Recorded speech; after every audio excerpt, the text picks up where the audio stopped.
Life is a school. I called life the school of knowledge. There are certain things you will never learn through education until life happens to you. There are certain things your parents will teach until life happens to you.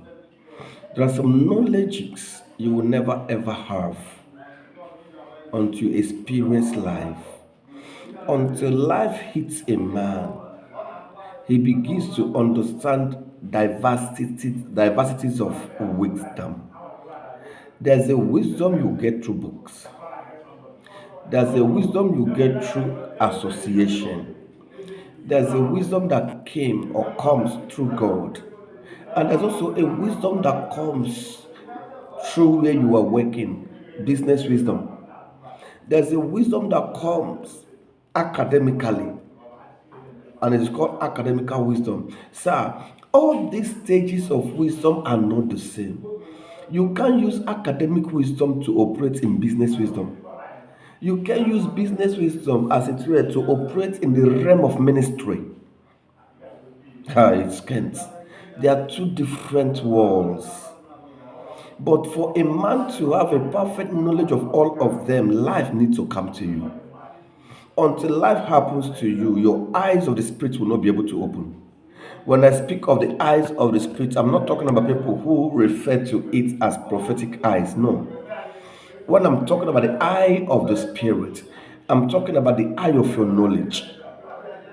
Every man has knowledge shut up in your inside. There's no one that is a dullard. There's no one that is stupid, as to say. There's no one that is foolish, as to say. But the truth is, every individual is a carrier of knowledge. But there's a place you will stay to speak of that knowledge you have.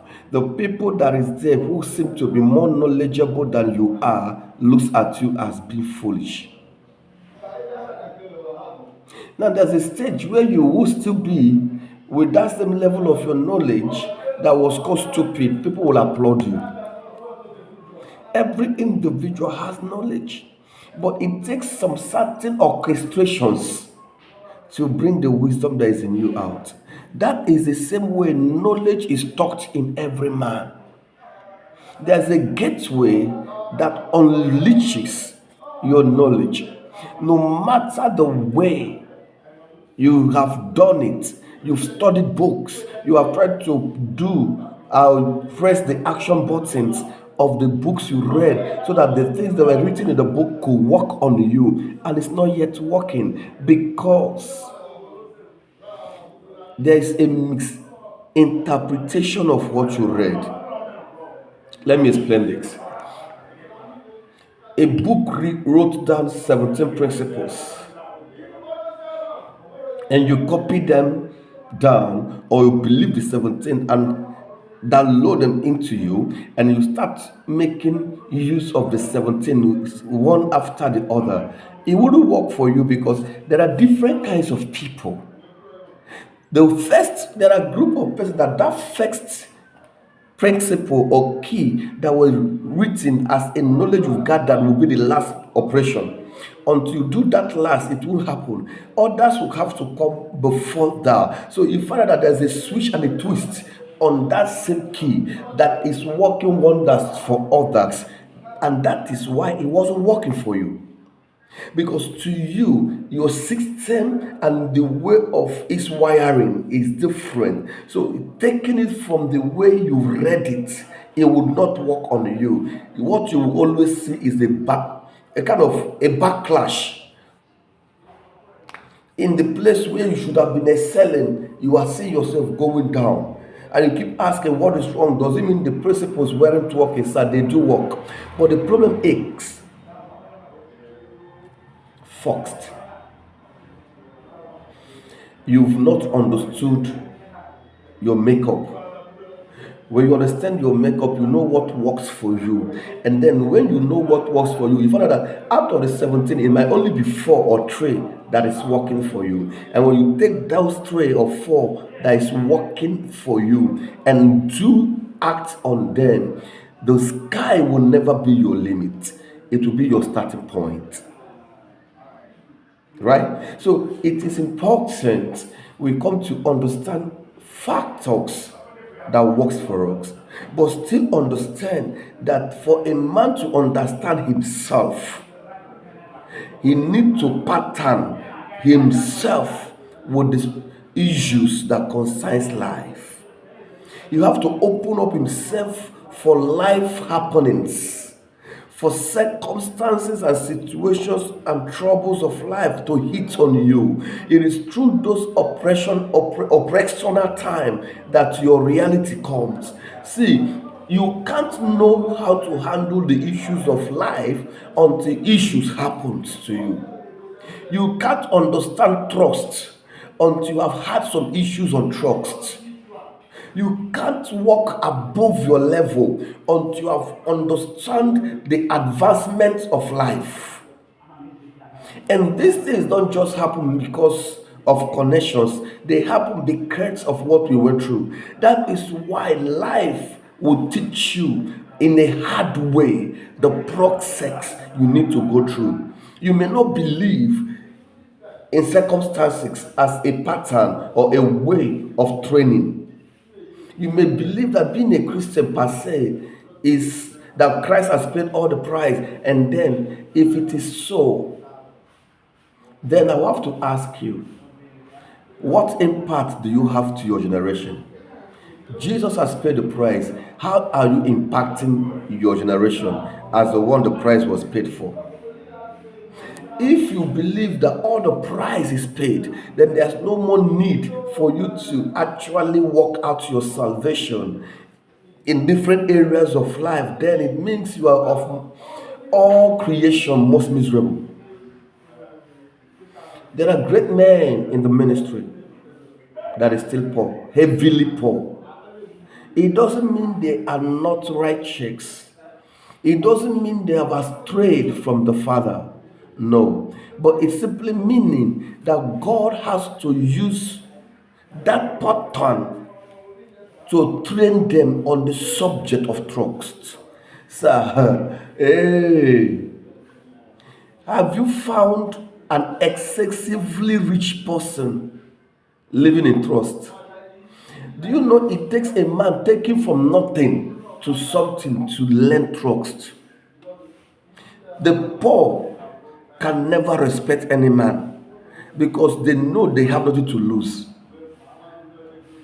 The rich doesn't value you because they know you are under their shoes. The middle class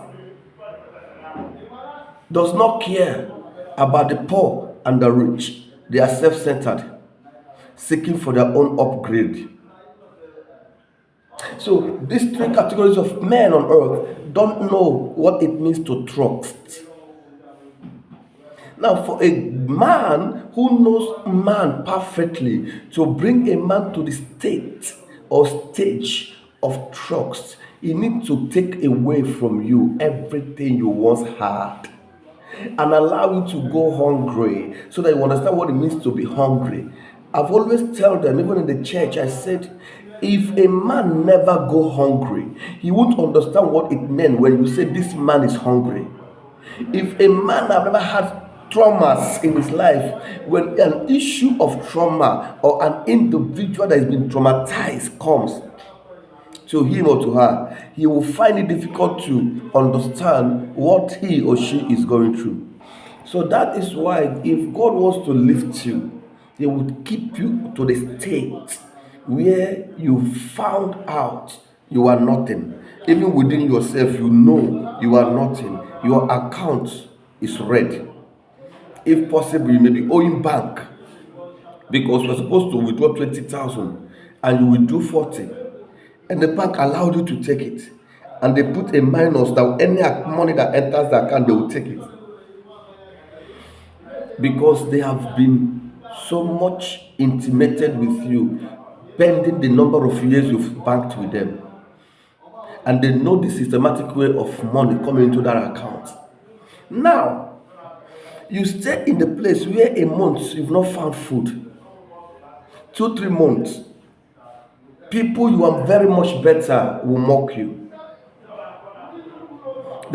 You find it difficult to find water to bathe. And then you begin to say that at this state, if you are not careful, you will mock God. At this stage, if you are not careful, you will slander God. At this case, if you are not careful, you will move very far away from God in search of remedy. A remedy that is with you. Only the Father, if you are covered off from seeing it. Just as the remedy of Job remaining constantly in wealth without going backward is with Job. Yet Job never knew that God has placed a protective hedge around him and everything he had. So even when the day struck, he never saw that hedge.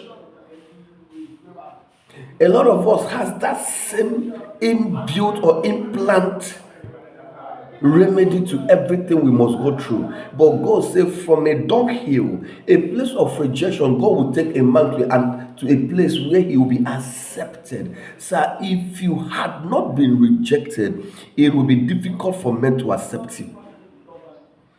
And even the people that claimed to accept you were accepting you because of what was coming out from you. The very moment that thing ends in your hands, you will discover that the people you were feeding were pythons that wants to bite you.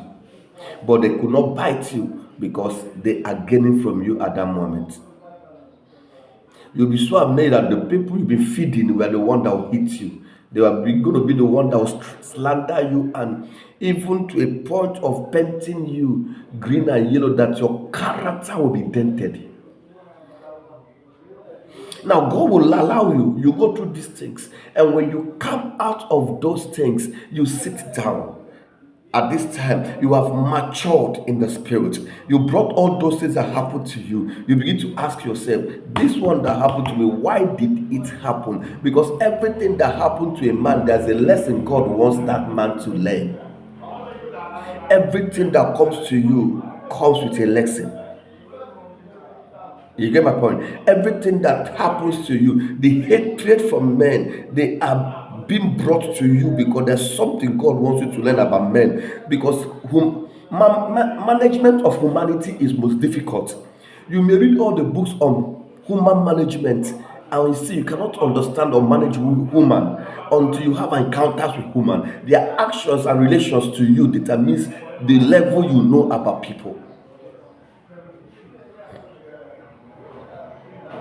Everything that comes to you, good, bad, ugly, even worst, they are there to build you into a matured being that could be able to handle all ramifications of life's issues. That's why in the book of 1 Corinthians, I think chapter 6, he said, as pertaining to life and godliness. Then in 1 Corinthians 6, he said, do you not know, in verse 3, do you not know that you can judge angels? And if you are able to judge angels, are you not able to judge the issues that pertain to life? You can't be able to judge the matters of life until you have gone through that same matter. It's just like someone that is not married cannot advise a married person, because there's no experience you have about marriage that can cause you to advise a woman or a man that is going through marriage stress. The highest advice you can give that person is to break the marriage. But in your own neutral mind, you feel you are giving advice, and you felt that advice is going to work, but in reality you are shattering That because you do not know, you've not been in it. That's why a woman who had given birth to children can advise young girls about pregnancy. They don't need to be a nurse or a doctor to train them on the pains of pregnancy.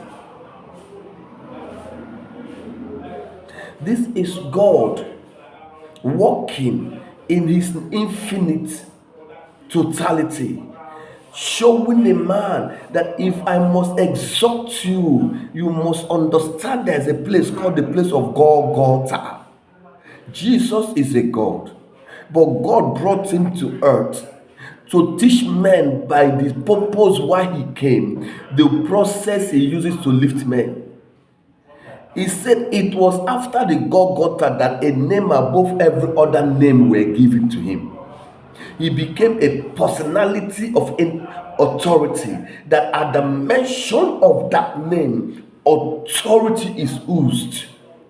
At that name, powers is emanated. At that name, miracles can, as it were, be released immediately. But before that, there's a Golgotha. Before that, there's a cross. Before that, there's soldiers whipping him. Before that, there's a piercing of him. Before that, the blood of him was crying from the earth. Now listen, why should Jesus be taken to Golgotha? For some scholars that believe that God cannot allow such to happen. Why did God allow Jesus to go to Golgotha? Remember, the word Golgotha does not mean, in fact, it's not English. It's a Hebrew word.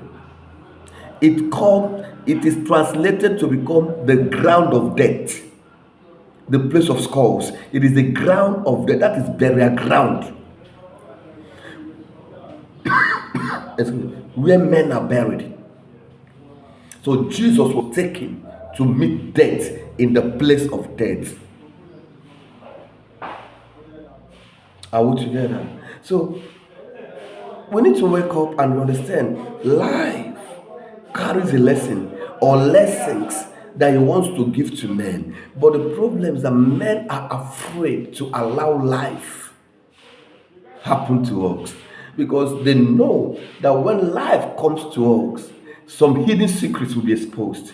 But sir, if those secrets can never be exposed, then you can never come out better. If those things that can reframe you, restructure you, rebuild you, remold you will never be taken away from you, then you can never be better. Are we together? In 2 Timothy chapter 2, verse 21, it said, if any man will purge himself of all these things, if any man will cause himself to be removed from these things, he will become a vessel. So God can't use a man until man allows life to build them and rebuild them. He has to be broken to be made.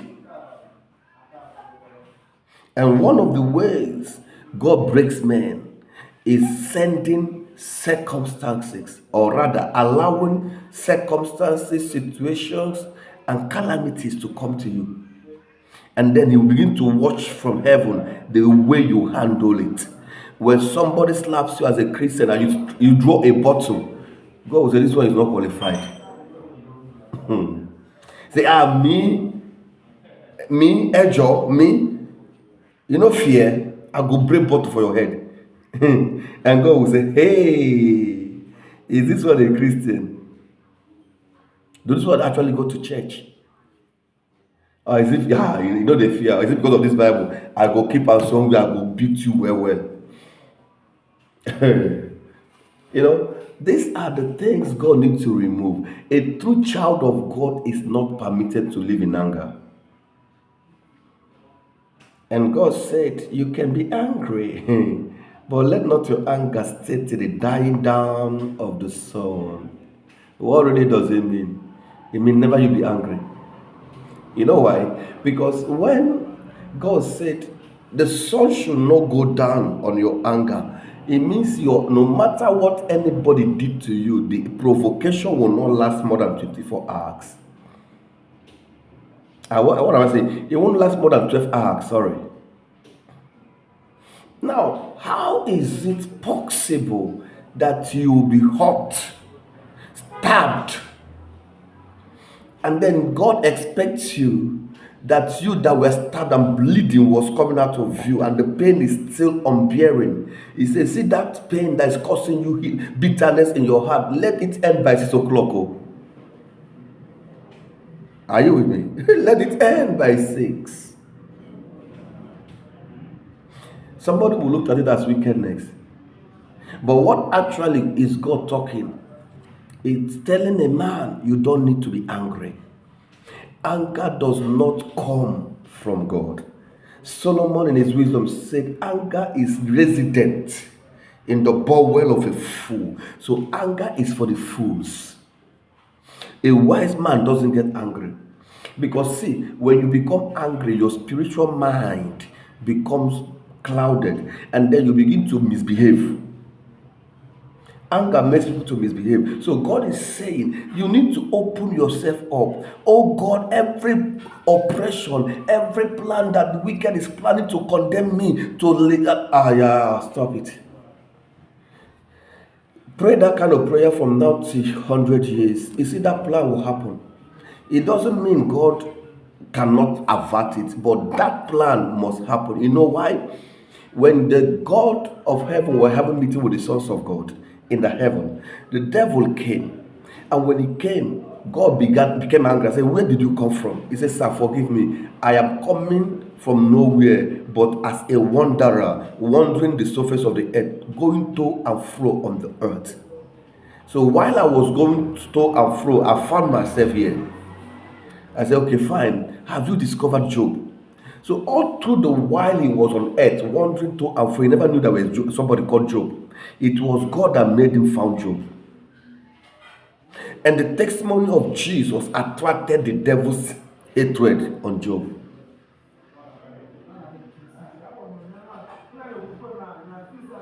So we need to come to understand that of a surety, of a necessity, of a right, afflictions must happen. The Bible says it will not come the second time, but there must be an affliction. So there was always a first time affliction, a first time oppression, a first time gossip, a first time contradiction. Now the issue is that when the first affliction comes and you refuse to learn what the affliction wants you to learn, multiple ones will come. That is why in people's life, there's a repetition of circumstances.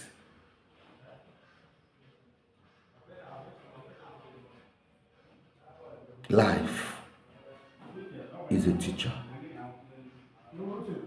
Believe this, and your life will be better. Life is a teacher. God created life to teach us. It's like when we are in the university, life is both the professor, the senior lecturer, and the junior lecturer. They teach you in all aspects of life, circumstantially, things to face. The Bible said in the book of Isaiah 42 verse 3, it said, when you pass through the waters. So there's a passages for every child of God. When you pass through the waters, it will not overflow you. When you pass through the water of the fire, it will not burn you. So the fire is waiting for every man. The water is waiting for every man. You can't escape it. Your holiness, your righteousness is even more reason for it to come. Your deeper relationship with the Father is the more reason it will come. Your intimacy with divinity is the reason more of it will come to text your confession. I belong to Jesus. I am a child of God. This and that. That confession will be texted. That thing that you said I cannot be taken will be texted. Every faith confession that comes out of your mouth is having a trial waiting for it. Life is like a vacuum that carries everything about man. So if you think you can run away from it, it simply means if you can run away from it, then you can run away from life. It means you are dead. That's the only way you can run away from it. But as long as you live, sir, you can't. It is a part of life orchestrated for all living. Allow life to teach you. It is not sweet.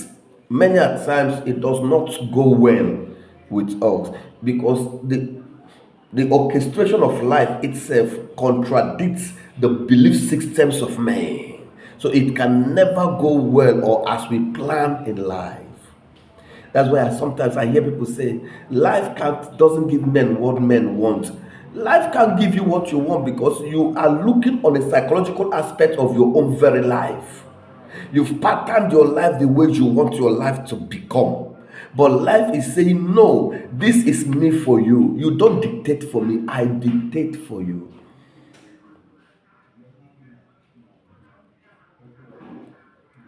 The life a man lives is the God in a man. The life of man is the God. See, move God away from man, he dies. What sustains Adam from the dust was God that entered him through the breath. So the life any man has is the God in him. So you don't dictate for God, he dictates for you. Be blessed.